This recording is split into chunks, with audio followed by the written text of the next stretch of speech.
ಶಿವಣ್ಣ ಬಂದ್ಬಿಟ್ಟು ನೀವು ಯಾರು ಕೇಳ್ತಾರೆ ಅವಾಗ ನಂಗೆ ಸಿಟ್ಟು ಬರುತ್ತೆ.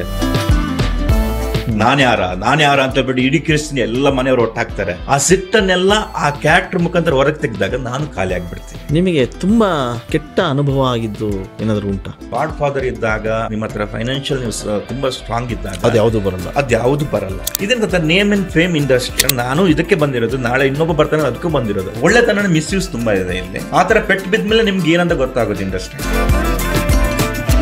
ಯಶ್ ಶೆಟ್ಟಿ ತುಂಬಾ ದುಬಾರಿ. ನಾನು ಕಾಂಗ್ರೆಸ್ ಸುದ್ದಿ ಹೇಳ್ತಿದ್ದೀನಿ, ಯಾರೋ ನಿಂದು ಪೇಮೆಂಟ್ 1.5 ಲಕ್ಷ ಹೇಳ್ಬಿಟ್ಟಿದ್ದಾರೆ ಅಂತ ಹೇಳ್ಬಿಟ್ಟು. ಅಯ್ಯೋ ಮುಗೀತಾ ಸಿನಿಮಾ ಹತ್ರನೇ ಬರಲ್ಲ ಅವರು.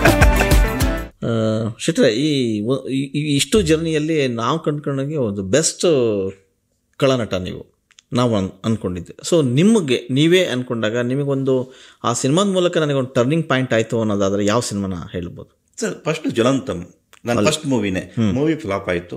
ಬಟ್ ಆ ಮೂವಿಯಿಂದ ನಾನು ಗುರುತಿಸ್ಕೊಂಡೆ ಸಿಕ್ಕಾಪಟ್ಟೆ. ಕರೆಕ್ಟ್. ನಾನು ಹೇಳಿದೆ ಅಲ್ಲ, ಮೂವಿ ರಿಲೀಸ್ಗಿಂತ ಮುಂಚೆನೆ ನಾನು ಅಲ್ಲಿ ಆ್ಯಕ್ಟಿಂಗ್ ಮಾಡಿದ್ದನ್ನು ನೋಡಿದ ನಮ್ಮ ಆ ಮೂವಿಯ ಟೆಕ್ನಿಷಿಯನ್ಸ್ ಯಾರ್ಯಾರಿದ್ದಾರೆ ಅವರೆಲ್ಲರೂ ಹೋಗ್ಬಿಟ್ಟು ಬೇರೆ ಬೇರೆ ಮೂವಿಗೆ ರೆಫರ್ ಮಾಡೋಷ್ಟು ಒಳ್ಳೆ ಆರ್ಟಿಸ್ಟ್ ಬಂದಿನಿ ನೋಡಿ ಅಂತ ಹೇಳ್ಬಿಟ್ಟು. ಅದರಿಂದ ಆ ಮೂವಿ ರಿಲೀಸ್ಗಿಂತ ಮುಂಚೆನೆ 5-6 ಮೂವಿ ಮಾಡ್ತೀನಿ ಅಂದಾಗ ನಂಗೆ ಫಸ್ಟ್ ಆ ಮೂವಿ. ಆಮೇಲೆ ನನಗೆ ಆಯುಷ್ಮಾನ್ ಭವ ತುಂಬಾ ಹೆಲ್ಪ್ ಮಾಡ್ತು ಶಿವಣ್ಣ ಜೊತೆ. ಅದಕ್ಕಿಂತ ಜಾಸ್ತಿಯಾಗಿ ಅಲ್ಲಿ ಶಿವಣ್ಣ ಕಾಂಬಿನೇಷನು, ಆ ಕಡೆ ನೀನಸಮ ಅಶ್ವಥ್ ಅವರಿದ್ದಾರೆ, ಈ ಕಡೆ ಅನಂತ್ನಾಗ್ ಸಾರ್ ಇದ್ದಾರೆ, ಎಲ್ಲರೂ ಇದ್ದಾರೆ. ನಾನು ಫಸ್ಟ್ ಡೇ ಶೂಟು, ನಾನು ಮನೆಗೆ ಬರ್ತೀನಿ, ಶಿವಣ್ಣ ಮನೆಯಲ್ಲಿ ಇರ್ತಾರೆ, ನಾನು ಕಿರಿಸ್ತೀನಿ. ಶಿವಣ್ಣ ಬಂದ್ಬಿಟ್ಟು ನೀವು ಯಾರು ಕೇಳ್ತಾರೆ ಅವಾಗ ನಂಗೆ ಸಿಟ್ಟು ಬರುತ್ತೆ. ನಾನು ಯಾರ ಅಂತ ಹೇಳ್ಬಿಟ್ಟು ಇಡೀ ಕಿರಿಸ್ತೀನಿ, ಎಲ್ಲ ಮನೆಯವರು ಒಟ್ಟಾಗ್ತಾರೆ. ಆವಾಗ ನನ್ನ ಅಜ್ಜ ಯಾರು ಅನಂತ್ನಾಗ್ ಸಾರ್ ಕೂಡ ನಡ್ಕೊಂಡು ಕೆಳಗೆ ಬಂದ್ಬಿಡ್ತಾರೆ. ಆವಾಗ ಬಂದ್ಬಿಟ್ಟು ಇಲ್ಲ ನಿಂಗೆ ಬಂದಿರೋದು ಅಂತ ಹೇಳಿದಾಗ ನಾನು ಶಿವಣ್ಣ ನೋಡ್ಬಿಟ್ಟು ಏನೋ ಒಂದು ಕನ್ನಿಂಗ್ ಫೀಲ್ ಇಂದ ಮೇಲಕ್ಕೆ ಹೋಗ್ತೀನಿ. ಚೆನ್ನಾಗಿ ಬಂತು ಆ ಶಾರ್ಟ್, ಚೆನ್ನಾಗಿ ಬಂತು. ಮಾರನೇ ದಿವಸ ಏನಾಯ್ತು, ಅನಂತಾಗ್ ಸರ್ ಬರ್ತಾ ಇದ್ರು. ನಾನು ಎದ್ದು ನಿಂತೆ, ಸರ್ ನಮಸ್ತೆ ಸರ್ ಅಂತ ಅಂದೆ. ಅಯ್ಯೋ ಸರ್, ನಾನು ಥಿಯೇಟರ್ ಮಾಡಿದೆ. ಐನೋ ನಾನು ನಿನ್ನೆ ತುಂಬಾ ಚೆನ್ನಾಗಿ ಮಾಡಿದ್ರಿ ನೀವು, ನಾನು ತಿಳ್ಕೊಂಡ್ಬಿಟ್ಟೆ ನೀವು NS ಎಲ್ಲ ಮಾಡಿದ್ರಿ ಅಂತಂದ್ರು. ಅವರು ನನ್ನ ಬಗ್ಗೆ ತಿಳ್ಕೊಂಡ್ರಲ್ಲ, ಅದನ್ನು ತುಂಬಾ ಖುಷಿ ಆಗ್ಬಿಡ್ತು ಸರ್. ಅದು ಅವರಿಗೂ ನಾನು ಇಂಟ್ರೆಸ್ಟಿಂಗ್ ಒಂದು ಆಸ್ಪೆಕ್ಟ್ ಅಂತ ಅನಿಸ್ತಲ್ಲ, ಅದು ನಂಗೆ ತುಂಬಾ ಇಷ್ಟ ಆಯ್ತು. ಅದು ಗ್ರೇಟ್ ಮೂಮೆಂಟ್. ಶಿವಣ್ಣ ಅಷ್ಟೇ ತುಂಬಾನೇ ಪ್ರೈಸ್ ಮಾಡಿದ್ರು. ಆಮೇಲೆ ನಮ್ಮ ಸೂಜಿದಾರ ಮೂವಿ ಅದೇ ಟೈಮ್ ರಿಲೀಸ್ ಆಗ್ತಿತ್ತು. ಕರೆದು ಎಲ್ಲಾ ತರಹದ ಸಪೋರ್ಟ್ ಏನ್ ಬೇಕು ಎಲ್ಲ ರಿಲೀಸ್ ಮಾಡ್ಕೊಟ್ರು, ಪ್ರೀತಿಯಿಂದ ಮಾಡ್ಕೊಟ್ರು. ಅಂದ್ರೆ ಮನುಷ್ಯ ಒಬ್ಬರಿಗೆ ಇಷ್ಟ ಆಗ್ಬಿಡ್ತಾ ಅಂದ್ರೆ ಅವ್ರು ಪ್ರೀತಿಯಿಂದ ಮಾಡ್ಕೊಡ್ತಾರೆ. ಎಲ್ಲ ಒಂದ್ ಕಡೆಗೆ ಸಿನಿಮಾದಲ್ಲಿ ಹೆಂಗ್ ಗೊತ್ತಾ, ಹಿಂಗ್ ಹೋಗ್ತಿರ್ಬೇಕಾದ್ರೆ ಒಂದಿಷ್ಟು ಜನ ಹಿಂಗ್ ಬರ್ತಾರೆ. ಅಂದ್ರೆ ನೀವು ಕಮರ್ಷಿಯಲ್ ಸಿನಿಮಾದಲ್ಲಿ ಮೇನ್ ವಿಲನ್ಗಳಾಗಿ ಇರುವಾಗ ಸಡನ್ನಾಗಿ ಪ್ರಯೋಗಾತ್ಮಕ ಸಿನಿಮಾಗಳು ಬಂದ್ಬಿಡ್ತಾರೆ. ನಿಮಗೆ ಸೂಜಿದಾರ ಅಂತ ಒಂದು ಸಿನಿಮಾ ಮಾಡಿಬಿಡ್ತೀರಿ, ಅಲ್ಲಿ ಮೇನ್ ಲೀಡ್ ಅಂದರೆ ಇಟ್ಸ್ ಎ ಹೀರೋ ಆಗಿ ಕಾಣಿಸ್ಕೋತೀರಿ. ಯಾಕಂದ್ರೆ ನಾನು ಮೊದಲೇ ಡಿಸೈಡ್ ಆಗಿದೆ, ಈಗ ನನ್ನನ್ನು ನೋಡಿಬಿಟ್ಟು ಈಗ ನಾನು ಲವರ್ ಬಾಯ್ ಕ್ಯಾರೆಕ್ಟರ್ ಮಾಡೋಕ್ಕಾಗಲ್ಲ ಸರ್. ನನ್ನ ಫಿಸಿಕ್ ಆಗಿರ್ಬೋದು, ನನ್ನ ಔಟರ್ ಲುಕ್ ಏನಿದೆ ಹಂಗಿಲ್ಲ, ನಾನು ಆ ಥರ ಇಲ್ಲ. ನಾನು ಅದನ್ನು ಚೂಸ್ ಮಾಡಿದ್ರೆ ನಾನು ಫೇಲ್ ಆಗಿಬಿಡ್ತೀನಿ ನಾನು. ಅದಕ್ಕೆ ನನಗೆ ಸೂಟ್ ಆಗುವಂತ ಕ್ಯಾರೆಕ್ಟರ್ ಮಾಡಿದ್ರೆ ನಿಮಗೂ ಬಿಲೀವ್ ಆಗುತ್ತೆ, ಆಡಿಯನ್ಸ್ಗೂ ಬಿಲೀವ್ ಆಗುತ್ತೆ. ಇಲ್ಲ ಹೌದಂತ ಅನಿಸ್ಬಿಡುತ್ತೆ. ನನಗೆ 100% ಇಲ್ಲ ಅಂದ್ರೆ ಆ ಕ್ಯಾರೆಕ್ಟರ್ ಮಾಡೋಕೆ ನಾನು 50-50 ಮಾಡಿದ್ರೆ ಆ ಮೂವಿಗೆ ಏನೂ ಆಗಲ್ಲ. ಡೈರೆಕ್ಟರ್ ಟೈಮ್ ವೇಸ್ಟ್, ಪ್ರೊಡ್ಯೂಸರ್ ದುಡ್ಡು ವೇಸ್ಟ್, ಎಲ್ಲನಾಗ್ಬಿಡುತ್ತೆ. ನಾನು ಹೀರೋ ಆಗ್ಬಿಟ್ಟು ಮಾಡ್ಬೇಕು. ಜಂಗಲ್ ಮಂಗಲ್ ಮೊನ್ನೆ ರಿಲೀಸ್ ಆಯ್ತು, ನನಗೆ ಸೂಟ್ ಆಗುವಂತ ಕ್ಯಾರೆಕ್ಟರ್, ನನ್ನ ಇನ್ನೊಂದು ಶೇಡಲ್ಲಿ ತೋರಿಸುವಂತ ಕ್ಯಾರೆಕ್ಟರ್. ಮೊನ್ನೆ ಎಲ್ಲಾ ಪ್ರೆಸ್ ಅವರಾಗಿರ್ಬೋದು, ಆಡಿಯನ್ಸ್ ಯಾರ್ಯಾರು ಮೂವಿ ನೋಡಿದ್ರೆ ತುಂಬಾನೇ ಇಷ್ಟಪಟ್ಟರು ಮೂವಿನ. ಅಂದ್ರೆ ಒಬ್ಬ ನಾಯಕನಾಗಿ ಮಾಡೋದೇನಂದ್ರೆ ಅದೊಂದು ಹೋಪ್ ನ ಕ್ರಿಯೇಟ್ ಮಾಡೋದು. ಈಗ ನೆಕ್ಸ್ಟ್ ಕಾಲಂತಕ್ಕಂಥ ಮೂವಿ ಬರ್ತಿದೆ. ಈ ಸೂಯಿದಾರ ಮತ್ತೆ ಜಂಗಲ್ ಮಂಗಲ್ ನೋಡಿದವರು ಖಂಡಿತವಾಗಿ ಆ ಮೂವಿನ ನೋಡ್ತಾರೆ. ಯಾಕಂದ್ರೆ ಈ 2 ಮೂವಿಯಲ್ಲಿ ಈ ಹುಡುಗನ ಸ್ಕ್ರಿಪ್ಟ್ ತುಂಬಾ ಚೆನ್ನಾಗಿದೆ ಅಂತ ಅಂದ್ಕೊಂಡಿರ್ತಾರೆ. 3ನೇ ಮೂವಿ ಖಂಡಿತ ಬರ್ತಾರೆ. ಈ ತರ ನಾನು ಹೋಪ್ ನ ಕ್ರಿಯೇಟ್ ಮಾಡ್ಕೊಂಡು ಹೋಗ್ಬೇಕಾಗತ್ತೆ ಆಡಿಯನ್ಸ್ಗೆ. ನನ್ಗೆ ಅದೊಂದು ತುಂಬಾ ಜವಾಬ್ದಾರಿಯುತ ಕೆಲಸ. ಸೂಜಿದಾರ ಅದು ಹರಿಪ್ರಿಯ ಅವ್ರ ಕಾಂಬಿನೇಷನ್, ಈಗ ಮೊನ್ನೆ ಜಂಗಲ್ ಮಂಗಲ್, ನೆಕ್ಸ್ಟ್ ಕಾಲಂತಕ್ಕಂತ ಬರ್ತಾರೆ, ತುಂಬಾ ಚೆನ್ನಾಗಿದೆ ಮೂವಿ ಅದು. ಹಾಗೆ ಈಗ ಕ್ಯಾರೆಕ್ಟರ್ ಆರ್ಟಿಸ್ಟ್ ಆಗಿದ್ದಾಗ ನಮ್ಗೆ ತುಂಬಾ ಈಸಿ. ನಾವು ಹೋಗ್ತೀವಿ 2 ದಿವಸ 4 ದಿವಸ 5 ದಿವಸ 10 ದಿವಸ ಕೆಲಸ ಮಾಡ್ತೀವಿ, ಬರ್ತೀವಿ.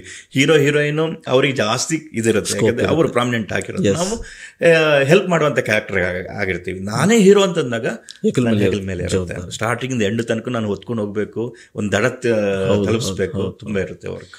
ಓಕೆ ಶೆಟ್ರೆ, ಈ ಎಲ್ಲ ಸರಿ ವಿಲನ್ ಆಗಿ ಮಾಡಿದ್ರೆ, ಆಮೇಲೆ ಲೀಡ್ ರೋಲ್ ಆಗಿ 2-3 ಸಿನಿಮಾ ಮಾಡಿಸ್ಕೊಂಡ್ರಿ, ನಿಮಗೆ ತುಂಬಾ ಕಂಫರ್ಟ್ ಅನ್ಸೋದು ಯಾವುದು, ಹೀರೋ ಆಗಿನ ಅಥವಾ ವಿಲನ್ ಆಗಿನ? ವಿಲನ್ ಸರ್ ನಾನು ತುಂಬ ಇಷ್ಟಪಡ್ತೀನಿ ವಿಲನ್ ಆಗಿ ಮಾಡೋದು. ಯಾಕಂದ್ರೆ ನಿಮಗೆ ಎವ್ರಿ ಮೂವಿಯಲ್ಲಿ ನಿಮ್ಗೆ ಬೇರೆ ಬೇರೆ ತರಹದ ಒಂದು ಕ್ಯಾರೆಕ್ಟರ್ನ ನೀವು ಹೊರತೆಗೆಯಕ್ಕಾಗುತ್ತೆ, ಮ್ಯಾನರಿಸಮ್ ಅನ್ನ ಹೊರತೆಗೆಯಕ್ಕಾಗುತ್ತೆ. ಕೆಲವು ನಂದು ಇನ್ಪುಟ್ ಇದ್ರೆ ಕೆಲವು ಡೈರೆಕ್ಟರ್ ತಲೆಯಲ್ಲಿ ಇರುತ್ತೆ, ಈ ಕ್ಯಾರೆಕ್ಟರ್ ಹಿಂಗ್ ಬರುತ್ತೆ, ಈ ತರ ಮಾಡುತ್ತೆ ಅಂತ ಹೇಳ್ಬಿಟ್ಟು. ಯಾಕಂದ್ರೆ ಹೊಸ ಹೊಸ ಪಾತ್ರದಲ್ಲಿ ಜೀವಿಸಕ್ಕಾಗತ್ತೆ. ಈಗ ಒಂದು ಕೆಲವೊಂದು ರಿಯಲಿಸ್ಟಿಕ್ ಮೂವಿ ಮಾಡಿದಾಗ ಅಪ್ಪ ಮಾವ ಹೆಂಗಿರ್ತಾರೆ, ರಿಯಲ್ ಎಮೋಷನ್ಸ್ ಇರುತ್ತೆ. ಕಮರ್ಷಿಯಲ್ ಮೂವಿ ಹಂಗಲ್ಲ, ಅದೊಂದು ಏನು ನಾರ್ಮಲ್ ಆಡಿಯನ್ಸ್ಗೆ ಇಷ್ಟ ಆಗ್ಬೇಕು, ಎಲ್ಲೋ ಒಂದು ಬಾರಲ್ಲಿ ಕೆಲಸ ಮಾಡುವಂತ ಹುಡುಗನಿಗೆ ಇಷ್ಟ ಆಗ್ಬೇಕು, ಎಲ್ಲ ಒಂದು ರಸ್ತೆ ಆಗಿರ್ತಾನೆ ಅವನಿಗೆ ಇಷ್ಟ ಆಗ್ಬೇಕು, ಅವನನ್ನ ಕ್ಯಾಚ್ ಮಾಡ್ಬೇಕಂತ ಹೇಳ್ಬಿಟ್ಟು ಕೆಲವೊಂದು ಮ್ಯಾನರಿಸಮ್ ನ ಕ್ರಿಯೇಟ್ ಮಾಡಿರ್ತಾರೆ. ನಾವು ಆ ಮ್ಯಾನರಿಸಮ್ ಜೊತೆ ಮಾಡಿದಾಗ ನಮ್ಗೊಂದು ಏನೋ ಗೊತ್ತಿಲ್ದಂಗೆ ನನಗೂ ಸಿಕ್ಕಾಪಟ್ಟೆ ಬೈಬೇಕಂತ ಮನಸ್ಸಿರುತ್ತೆ ಯಾರಿಗೊಬ್ಬರಿಗೆ. ನನ್ಗೆ ಯಾರೋ ಮೋಸ ಮಾಡಿರ್ತಾರೆ, ನನ್ಗೆ ಯಾರೋ ಏನೋ ಅಂದಿರ್ತಾರೆ, ಆ ಸಿಟ್ಟನ್ನೆಲ್ಲ ಆ ಕ್ಯಾರೆಕ್ಟರ್ ಮುಖಾಂತರ ಹೊರಗೆ ತೆಗೆದಾಗ ನಾನು ಖಾಲಿ ಆಗ್ಬಿಡ್ತೀನಿ. ನಿಜ.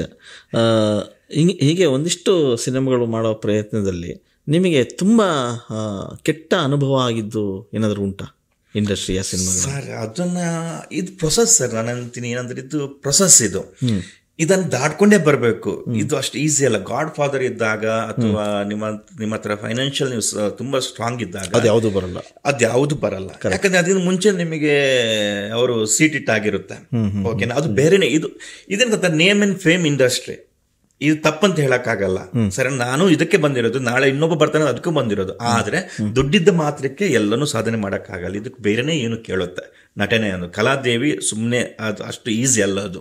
ಸರಿನಾ, ಇದ್ರೆ ತಾಕತ್ತಿದ್ರೆ ಮಾತ್ರ ಮುಂದಕ್ಕೆ ಹೋಗಂತ ಹೇಳ್ತಾರೆ, ಇಲ್ಲಾಂದ್ರೆ ಕಳಿಸ್ಬಿಡ್ತಾರೆ ಅಂತ ಸಿಕ್ಕಾಪಟ್ಟೆ ಆಗಿದೆ ಸರ್. ಆ ಥರ ಏನಿಲ್ಲ ಅಂದ್ರೆ ಈಗ ಊಟದ ವಿಷಯದಲ್ಲಿ ಆಗಿರುತ್ತೆ, ಅದು ಎಲ್ಲರಿಗೂ ಆಗಿರುತ್ತೆ, ತಾರತಮ್ಯ ಇದ್ದೇ ಇರುತ್ತೆ ಅದು.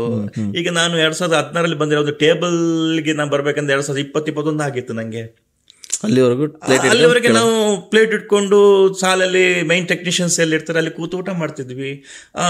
ಒಂದ್ ದಿವಸ ನಂಗೆ ಒಂದು ನೆನಪಿದೆ, ಒಂದ್ ದಿವಸ ಆ ಲೈನಲ್ಲಿ ಕೂತಿದ್ದೆ, ಒಬ್ಬ ಡೈರೆಕ್ಟರ್ ಬಂದ್ಬಿಟ್ಟು ಕೈ ಇಟ್ಕೊಂಡ್ರು, ಬಾಬಾ ಟೇಬಲ್ಗೆ ಬಾ ಅಂತ ಹೇಳಿದ್ರು. ನಾನು ಇಲ್ಲ ಸರ್, ನಾನು ಬರಲ್ಲ ಸರ್ ಅಂತ ಹೇಳ್ಬಿಟ್ಟು ಅವ್ರಿಗೆ ಕಳ್ಸಿದ್ರೆ ಅಲ್ಲೇ ಊಟ ಕೂತೆ. ನನ್ನ ಪಕ್ಕದಲ್ಲಿ ಟೆಕ್ನಿಷಿಯನ್ ಒಬ್ರು ಇದ್ರು. ಸರ್ ಯಾಕೆ ಸರ್ ಕರೆದಿದ್ದಾರೆ ನೀವು ಹೋಗಿಲ್ಲ ಅಂತ ಹೇಳ್ಬಿಟ್ಟು. ಕಣ್ಣು ಇವತ್ತು ಕರೆದ್ರು, ನಾಳೆ ಮರೆತ್ಬಿಟ್ರೆ ಕರೆಕ್ಟ್, ನಾಳೆ ಅದನ್ನು ಇಲ್ಲ ಇದನ್ನು ಇಲ್ಲ ಟೇಬಲ್ ಇಲ್ಲ ಇದು ಇಲ್ಲ.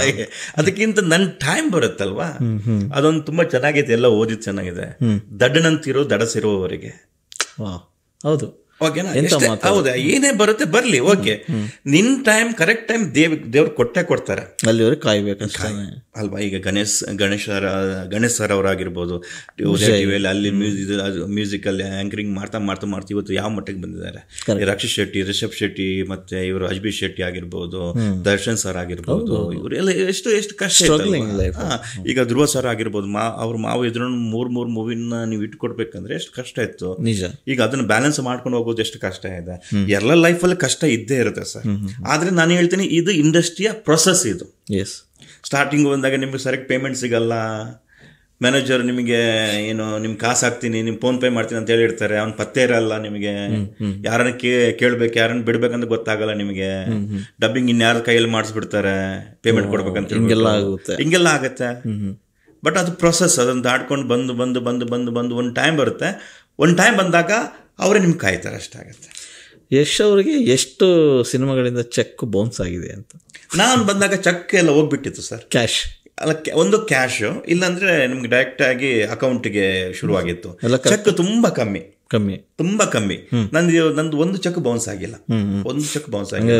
ರೈಟ್ ಟೀಮ್ ಜೊತೆಗೆ ಕೆಲಸ ಮಾಡಿದ್ದೀರಿ ಐ ಥಿಂಕ್ ಅಲ್ವಾ? ಯಾಕಂದ್ರೆ ಇಂಡಸ್ಟ್ರಿಯ ಬಹುದೊಡ್ಡ ಇದು ಅಂದ್ರೆ ಇದೆ. ಅಂದ್ರೆ ಏನಾಗುತ್ತೆ ಅಂದ್ರೆ, ಒಂದು ಒಳ್ಳೆತನ ಮಿಸ್ಯೂಸ್ ತುಂಬಾ ಇದೆ ಇಲ್ಲಿ. ಒಳ್ಳೆತನ ಮಿಸ್ಯೂಸ್ ಅದು ಹಾಗೆ ಆಗತ್ತೆ. ಆತರ ಪೆಟ್ಟು ಬಿದ್ಮೇಲೆ ನಿಮ್ಗೆ ಏನಂತ ಗೊತ್ತಾಗುತ್ತೆ ಇಂಡಸ್ಟ್ರಿ. ಯಶ್ ಶೆಟ್ಟಿ ತುಂಬಾ ದುಬಾರಿನಾ ಅಂತ? ನಾನು ಖಂಡಿತವಾಗಿ ಅಲ್ಲಪ್ಪ. 10 ವರ್ಷದಿಂದ ಇಂಡಸ್ಟ್ರಿಯಲ್ಲಿ ಇದ್ದೀನಿ ನಾನು. ಯಾವ್ಯಾವ ಆಕ್ಟರ್ ಜೊತೆ, ಡೈರೆಕ್ಟರ್ ಜೊತೆಗೆ, ಯಾವ್ಯಾವ ಪ್ರೊಡ್ಯೂಸರ್ ಜೊತೆಗೆ ನಾನು ಕೆಲಸ ಮಾಡಿದೀನೋ ಅವ್ರ ಜೊತೆ ಮತ್ತೆ ಮಾಡ್ತಾ ಇದ್ದೀನಿ. ರಿಪೀಟ್ ಆಗ್ತಾನೆ ಇದ್ದೀನಿ. ನಿಮ್ಗೆ ದುಬಾರಿ ಆಟಿಟ್ಯೂಡ್ ಅಂತ ಅನ್ಸಿದ್ರೆ ಅವ್ನು ಮತ್ತೆ ರಿಪೀಟ್ ಆಗಲ್ಲ. ಇಲ್ಲ, ಆಟಿಟ್ಯೂಡ್ ಇಲ್ಲ, ನಿಜ. ಆದ್ರೆ ಕೆಲವರಿಗೆ ಒಂದು ಪ್ರಶ್ನೆ ಇರುತ್ತೆ, ಅಯ್ಯೋ ಆ ಸ್ಟಾರ್ ಜೊತೆ ಮಾಡಿದ್ರು, ಇದು ದೊಡ್ಡ ಸಿನಿಮಾ ಮಾಡ್ತಿದ್ದಾರೆ, ನಾವು ಅಪ್ರೋಚ್ ಮಾಡೋದು ಹೇಗೆ ಅಂತ. ಒಂದಿಷ್ಟು ಜನ ನೋಡೋರು ನಾವು ಮಾಡ್ಬೋದಾ, ಈಸಿಯಾಗಿ ಅವೈಲೇಬಲ್. ಆಕ್ಚುಲಿ ಅದೊಂದು ಕೆಲವೊಂದು ಮಿಸ್ಅಂಡರ್ಸ್ಟ್ಯಾಂಡಿಂಗ್ ಇದೆ. ಏನಂದ್ರೆ ನಾನು ಹೇಳ್ತೀನಿ, ಒಬ್ಬ ಆರ್ಟಿಸ್ಟ್ ನ ನೀವು ಏನಾದ್ರು ಬೇಕಂತಂದ್ರೆ ಡೈರೆಕ್ಟ್ ಅವ್ರಿಗೆ ಫೋನ್ ಮಾಡಿ, ನೀವು ಅಕ್ಕಪಕ್ಕದವ್ರದ್ದು ಯಾರನ್ನ ಕೇಳಬೇಡಿ. ಕರೆಕ್ಟ್. ಯಾಕಂದ್ರೆ ಅಕ್ಕಪಕ್ಕದವ್ರು ಅವ್ನ ರೇಟ್ ಹೇಳ್ತಾನೆ, ಅವನ ಮನಸ್ಸಲ್ಲಿರೋ ರೇಟ್ ಹೇಳ್ತಾನೆ. ಮ್ಯಾನೇಜರ್ಗೆ ಕೇಳಲೇಬೇಡಿ, ಮ್ಯಾನೇಜರ್ಗೆ ಅಥವಾ ಬೇರೆಯವರವರಿಗೆ ಕೇಳಲೇಬೇಡಿ, ಸರಿನಾ? ನೀವು ಡೈರೆಕ್ಟ್ ಆಗಿ ನೀವು ಆರ್ಟಿಸ್ಟ್ಗೆ ಫೋನ್ ಮಾಡಿ, ಆರ್ಟಿಸ್ಟ್ ಹೇಳ್ತಾನೆ ಎಷ್ಟು ಅಂತ ಹೇಳ್ಬಿಟ್ಟು. ಈ ವ್ಯವಹಾರ ಡೈರೆಕ್ಟ್ ಆಗಿ ಇದ್ರೆ ಮೊನ್ನೆ ಚೆನ್ನಾಗಿ. ಯಾರೋ ಸುದ್ದಿ ನಮ್ ಕಾಂಗ್ರೆಸ್ ಸುದ್ದಿ ಹೇಳ್ತಿದ್ದೇನೆ, ಯಾರೋ ನಿಂದು ಪೇಮೆಂಟ್ 1.5 ಲಕ್ಷ ಹೇಳ್ಬಿಟ್ಟಿದ್ದಾರೆ ಅಂತ ಹೇಳ್ಬಿಟ್ಟು. ಅಯ್ಯೋ ಮುಗೀತಾ, ಸಿನಿಮಾ ಹತ್ರನೇ ಬರಲ್ಲ ಅವರು. ಅವಾಗ ನಾನು ಹೇಳದೆ, ಇಲ್ಲ ನೀವು ಡೈರೆಕ್ಟ್ ಆಗಿ ಯಾರೇ ಆರ್ಟಿಸ್ಟ್ ಆಗಿರ್ಬೋದು, ಅವ್ನು ಎಷ್ಟು ಹೇಳ್ತಾನೆ, 1 ಲಕ್ಷ ಹೇಳ್ತಾನೆ, 2 ಲಕ್ಷ 5 ಲಕ್ಷ ಹೇಳ್ತಾನೆ, ಅವನ ಬಾಯಿಂದ ಕೇಳ್ಬಿಡಿ, ಮುಗಿತಲ್ಲ ಅಲ್ಲಿಗೆ. ಅವ್ನು 30,000 ಹೇಳ್ತಾನೆ, 50,000 ಹೇಳ್ತಾನೆ, 60,000 ಹೇಳ್ತಾನೆ ಅಂತ ಅಲ್ಲೇ ಗೊತ್ತಾಗ್ಬಿಡುತ್ತೆ ನಿಮಗೆ. ದೇಹದಲ್ಲಿ ಬ್ಯಾಡ್ ಕೊಲೆಸ್ಟ್ರಾಲ್ ಜಾಸ್ತಿ ಆದಾಗ ಹಾರ್ಟ್ ಅಟ್ಯಾಕ್ ಆಗೋ ಚಾನ್ಸಸ್ ಜಾಸ್ತಿ. ಇತ್ತೀಚೆಗಂತೂ ಸಿಕ್ಕಾಪಟ್ಟೆ ನ್ಯೂಸ್ನ ಕೇಳ್ತಾನೆ ಇದ್ದೀವಿ. ಸೊ ಬ್ಯಾಡ್ ಕೊಲೆಸ್ಟ್ರಾಲ್ನ ಕಮ್ಮಿ ಮಾಡೋದಕ್ಕೆ ಉತ್ತಮವಾದ ಆಹಾರ ತುಂಬ ಇಂಪಾರ್ಟೆಂಟು. ಜೀನಿ ಸ್ಲಿಮ್ ಯೂಸ್ ಮಾಡಿ. ಕರೆಕ್ಟ್, ಜೀನಿ ಸ್ಲಿಮ್ನಲ್ಲಿರುವಂತಹ ಎಷ್ಟೋ ಆಹಾರ ಧಾನ್ಯಗಳು ಕೊಲೆಸ್ಟ್ರಾಲ್ ಲೆವೆಲ್ನ ಕಮ್ಮಿ ಮಾಡೋದಕ್ಕೆ ಹೆಲ್ಪ್ಫುಲ್ ಆಗುತ್ತೆ. ಸೊ ಹೆಲ್ದಿ ಆಗಿರಿ, ಜೀನಿ ಸ್ಲಿಮ್ನ ಯೂಸ್ ಮಾಡಿ.